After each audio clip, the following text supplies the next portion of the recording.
Hello supite ho tunini ho hin miao sata khanin achapa dinga nunga mial hoi ta khat ana hol lungsit ta khat movie explain ana bol hite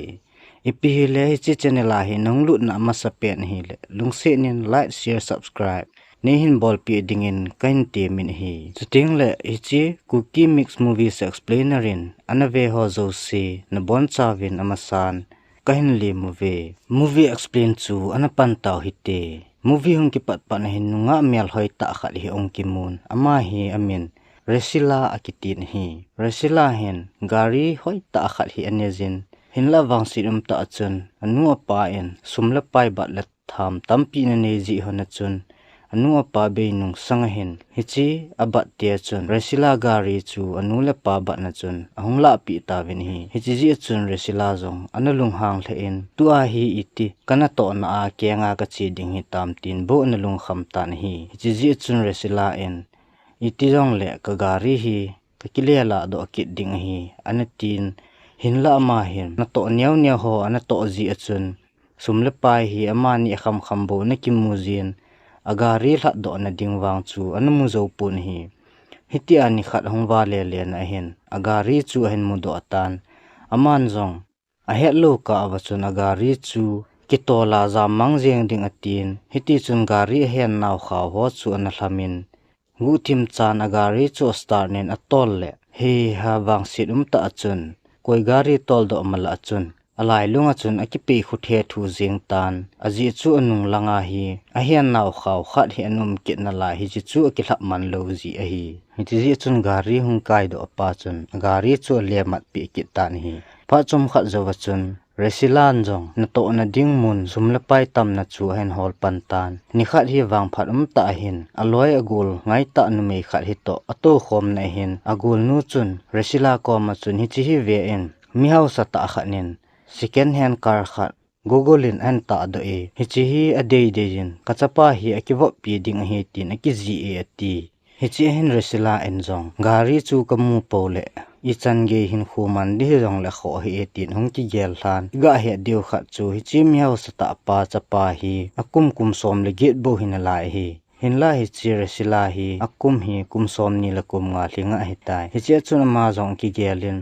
ke kum som ni la kum nga ka hling tan ama kum som le get be bo hin kalung hlai zo na dem tin hung ki gel kinin hi hi jong le gari chu ki mu po le hai tan ti atin hi chi thu hin post te en lang chu ken thei ta le kiniam ta chun anazun tan hi miao satia in chu alhun runa hin resila en gulhang chapang pa nu le pa chu hen ki ho pi tan hi hi che chun gulhang chapang pa nu le pa hin resila ko ma chun hitin asei pi hlan tan hi kachapa hi kukilian del do na ding hin tha him anei ta hi e po jong por kang nom pui in sung hin mo se in real so po ave in hiti hin mi boy mi ha sa jong he phat pui hi chi ji hin nangin ama hi na su lip theya kukilena dinga kho voluntara na koi thea hele kar hi nanga hi jing ding hi tin nunga mel hoi ta resila ko ma chun na seitan hi hi chia golang chapang pa min hi kutu akitin hi hi che pha na chun resila en jong kazo chanin hin bol na nge kar chu good san ana koi hlan tan ati pi tan hi hi che hin ma ho jong hung ki khen ta win ni kho khat hi kutu jong hi wi che ki ju na khat hin ana chi tan hi je chu resila hin amu mu hen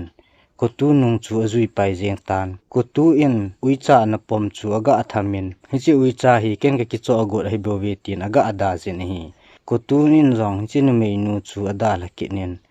room khana hi laptop tham na hin resila jong aga lut ki tan hiti achun ma en tuni ni khwa hi ken nang in langa kong tha ding ni hi ati pi in hi resila en jong kutu chu aga anai phejin alung hol na chun aga ho thip thap tan akhut ho po chu aga atham pi in hi hi chi zo pha chom kha zo chun resila en jong hungin chi ta ti tin in sunga pa na chun kutu chu hen pui do tan kutu hin cycle hen tola hung hi ji chun resila en tuni ni khwa hi nang cycle ni ki le thailo ding hi cycle hi ka gari sunga ekoya na in langa khong tha ding hi ani ti pi in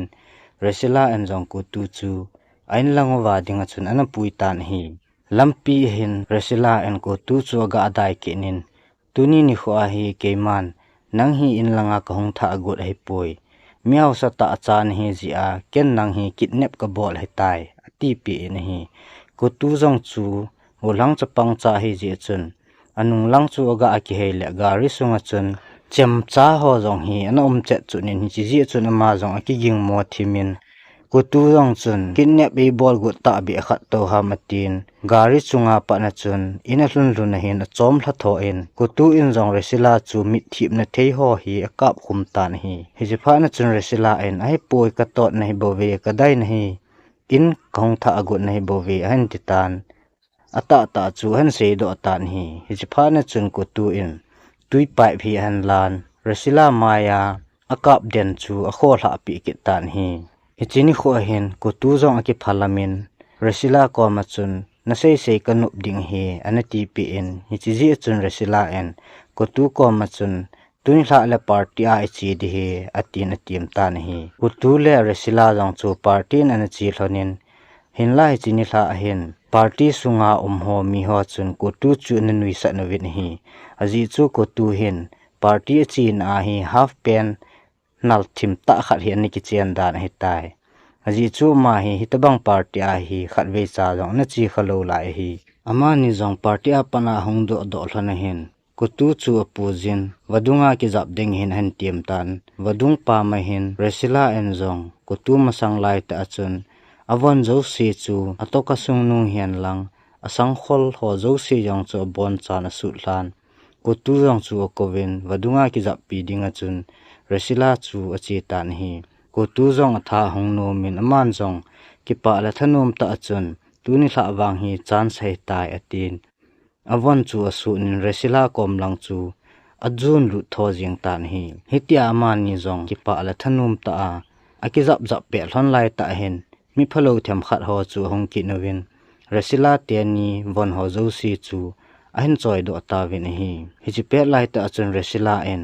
hi cho von ho chu nei choi do pi hi win te asei wanga chun khat ho chu ayang si win hi chi ji chun resila jong von khat cha von lo wa chun hong thlai do en hi chi mi phalo ho chu ape thang de ayeng in hi chi zo wa chun ku tu le resila chu akizap na ma ho na chun age ki le zap ki hlon ta ni hi ahin hi chi jana jong hen resila en ko tu chu khoi de a ki de sa ding atin ko tu chu na num pu ni hi ko tu nup lo pha na chun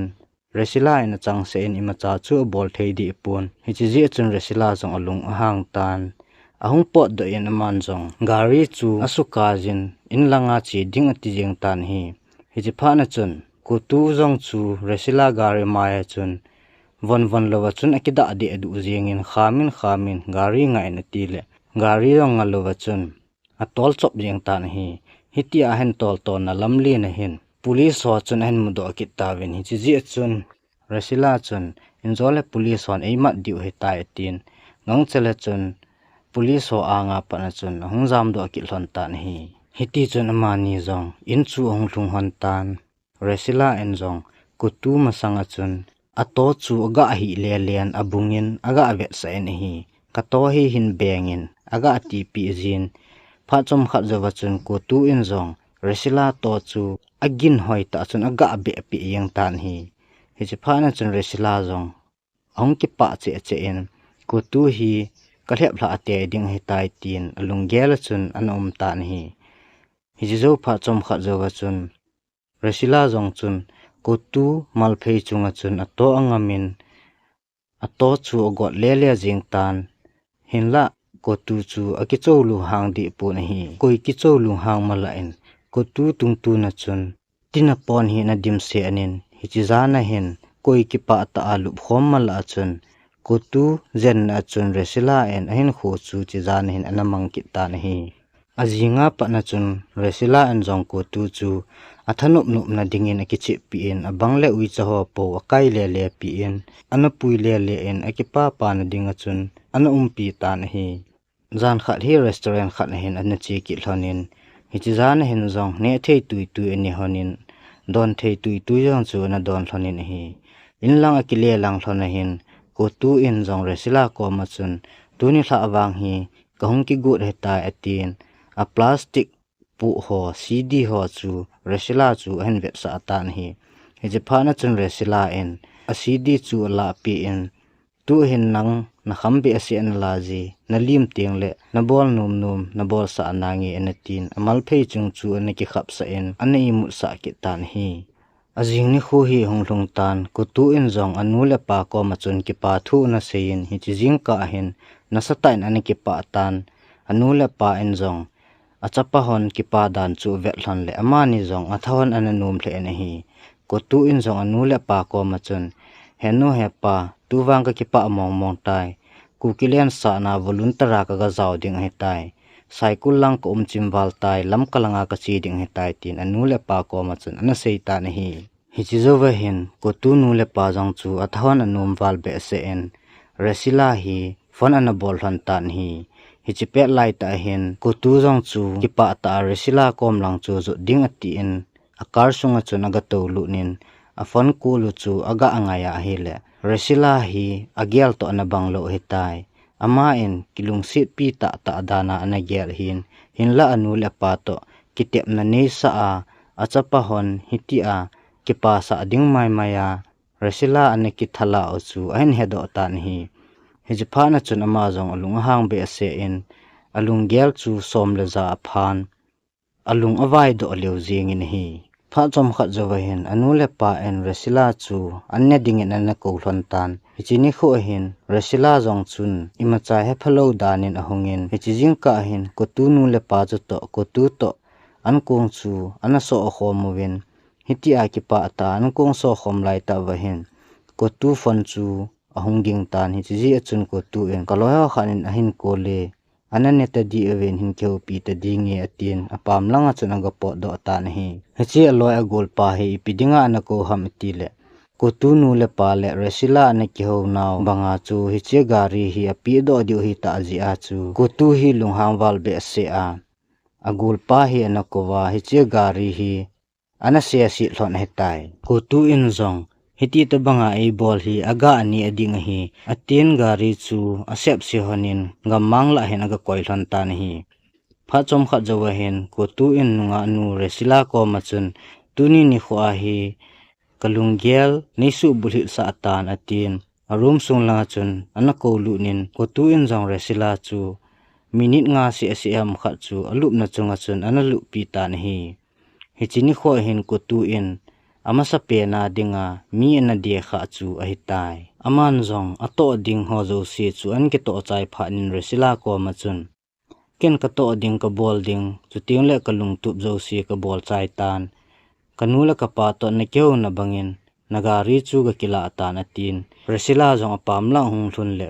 gari si di adu pha na chun alung hang hle in hein lai macha sei thei tapun kutunu le panjong ainu wa pa na chun hein no do ta nahi hiti hin pha chu hong chi chi in ni khat hi resila en ko tu chu aga ki mu pi ki ni hi hichini kho hen resila en hungajin seiding kane je tile ko tu in anangai pi pon ko tu in jong resila chu agari masanga chun anapu in wadung khat na hen anapulut ki ta nahi hichi wadunga pa na chun amani jong ong ki kai do atu honin hichini kho hen resila en jong ko tu ko ma chun ngai dam ki thu min abol khel jo si ngai dam na ki thu min amani jong ki cheng ding in jong ong ki gel hon tan hi pha chom kha jowin ko tu jong ain lang ong thung tan aman jong anu le pa ko ma chun heno he pa tuni ni khwa hi cycle lang da la alam kalanga ku ki voluntara pang ding ka hita atin avon ho zo si chu an ki si min hong po do ta nahi hichini kho hen apulanga chun resila en kutu chu ananga tan kutu zo hong do do hen avon si si chu hichi gari sunga chun na sim thlonin lamkalang zon dinga chun an chi thlon tan resila an jong kutu ko ma chun tuni ni khwa pana hi eni jong nampi ngai lu na zala frontline voluntara ipan khom ding heti atilhonin ki pa ta chun